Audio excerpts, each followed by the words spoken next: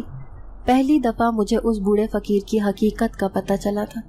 مجھے نہیں پتا تھا کہ میرے اس طرح سے بھیک دینے سے مجھ پر یہ راز افشا ہو جائے گا۔ پھر جیسے ہی میں اس کی جھونپڑی میں داخل ہوئی تو مجھے ایسا محسوس ہوا جیسے آس پاس کھڑے ہوئے سارے بھکاری مرد اور عورتیں مجھے حیرت سے دیکھ رہے تھے کہ اتنی نوجوان لڑکی اس بوڑھے فقیر کی جھونپڑی میں کیا کرنے جا رہی تھی۔ جیسے ہی میں اس کے سامنے گئی تو وہ مجھے پہچاننے کی کوشش کرنے لگا۔ پھر میں اسے کہنے لگی کہ بابا جی آپ اتنے دنوں سے اس سڑک پر نظر نہیں آ رہے، اسی لیے میں پریشان ہو کر آپ کے پاس آئی تھی۔ آخر کیا وجہ ہے کہ آپ یہاں سے باہر نہیں نکلتے؟ پھر وہ بوڑھے لہجے میں کہنے لگا کہ میں اب بیمار رہنے لگا ہوں، ایسا لگتا ہے کہ یہاں پر ہی بیٹھے بیٹھے میری موت واقع ہو جائے گی، اسی لیے بس اپنی موت کا انتظار کرنے لگا ہوں۔ پھر میں بابا جی سے کہنے لگی کہ آپ اپنی موت کا انتظار نہ کریں، کیونکہ آپ کے قبیلے والے سارے آپ کی راہ دیکھتے ہیں اور آپ کا بیٹا تو آپ کو یہاں سے لے کر جانا چاہتا ہے، وہ آپ سے ملنے کو بےتاب ہے، کیا آپ اس سے ملاقات کرنا چاہیں گے؟